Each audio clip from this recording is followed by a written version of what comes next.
spiritual spouse or sex in the dreams. Now, is it biblical? Does Bible talk about? Let's take a look. In Isaiah chapter 34 verse 14, it says, "The wild beasts of the desert shall also meet with jackals, and the wild goat shall bleat to its companion. Also the night creature shall rest there, and find for herself a place of rest." A night creature. Now in your Bible, if you're reading that, it will have a little thing on the top of that night creature, and then if you look below in the footnotes, it will say Lilith, night creature. Now in most of the religions of this world, they had these demons, they call them incubus and succubus, where this male demon or male entity that will come in the sleep and have sex with women, and this female entity that will come and have sex with men, seduce them, sometimes steal their children. And so there was a lot of myths that were going on both in Jewish culture and in other cultures. But these are not myths, these are realities of things that people are battling with and people are struggling with. We see that in book of Genesis chapter 6, that spiritual entities, the sons of God, and I believe, like many people believe, that this is not, sons of God are not necessarily the descendants of Seth, but sons of God, these are the angels. These are people who were part of God's divine council, people who were a part of God's team, God's, part of the hosts. They started to come on the earth and they started to make love to women. They started to have physical relationships with women. And Jude tells us, the half-brother of Jesus, tells us that because they crossed these boundaries God has set for these sons of God, these spirits, then God eventually punished them and He locked them up in the prison. Now, it's possible for evil spirits, for demonic spirits, to be able to have this kind of a sexual relationship. Spirits can take on a physical form. We see that angels can take on a physical form. They can walk, they can talk, they can eat, they can have their feet washed. And we see the same thing with demons, is they can also take on a spiritual form. These spiritual entities would come and have sex with women, and there will be an offspring that will be produced. These giants, these Nephilims that will be produced. Now this thing continues today, where demons have sex with people.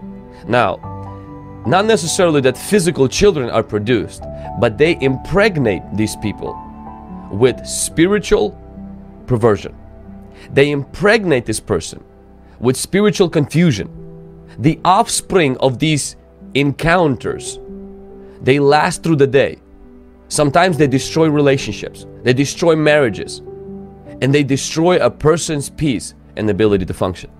Because Satan's ultimate goal is to bring restlessness and to disconnect you from God and from other people. Now, even Saint Augustine in the City of God book, he mentioned, and I'm going to quote, "There is also a very general rumor. Many have verified by their own experience, and trustworthy persons have corroborated the experience told by others, that salvans and fauns, commonly called incubi, have often made wicked assaults upon women." So meaning these incubus and succubus, the incubus is pretty much comes from the Latin word, and nightmare induced by a demon. It takes a form of a man and it makes love to a woman. And succubus, it's pretty much similar word. It takes a form of a woman to have sex with men. And sometimes, as in Isaiah, we see it's the creature of the night creature, the demon of Lilith, that comes in and has these intercourses with the person during the sleep and torments them as well through that, and causes division, restlessness, and lack of peace. Now, these spiritual sexual spirits, or spirits that cause this thing in the sleep, they can molest and torment individuals. A lot of times they can also cause wet dreams and orgasm. They cause a person to be emotionally drained, because it's like a spiritual rape. And this dream sex can be so intense, and actually in some cases it could be addictive. This dream state results in sexual orgasm, it followed by guilt, and a lot of times condemnation and accusation. These evil spirits, they delight in inflicting pain, fear, and mental anguish. And a lot of times people cannot get married, or their marriages end up in divorce, or they have no affection, or they have no sex drive for their spouse.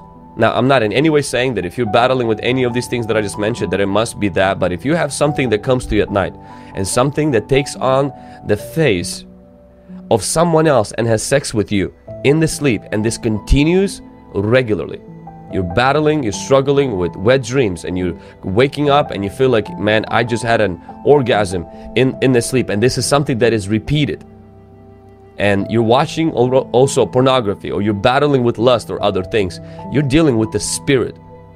That is very common, and almost every person that I know that does deliverance has one time or another dealt with this in delivering people from demons. And once the people were delivered, all of this nonsense stopped. The married folks, a lot of times they would find their love and affection for each other. And those who are not married, many times God will bring them to marriage, because these demons would hold them back, because these demons are very jealous of you being with somebody else. They're almost like attached themselves, and they're very jealous of you being with somebody else. That's our time in this video. I believe you were inspired by it. Then give it a thumbs up and subscribe if you're new to this channel for more great content like this. Remember to take responsibility on what you learned today. This video is proudly sponsored by our patrons. You too can support this channel by visiting our Patreon page. The link is in the video description below. I want to say a big thank you to all our patrons out there. I am Buddha's Jumesi from Wisdom for Dominion. Thank you for watching, and see you in our next video.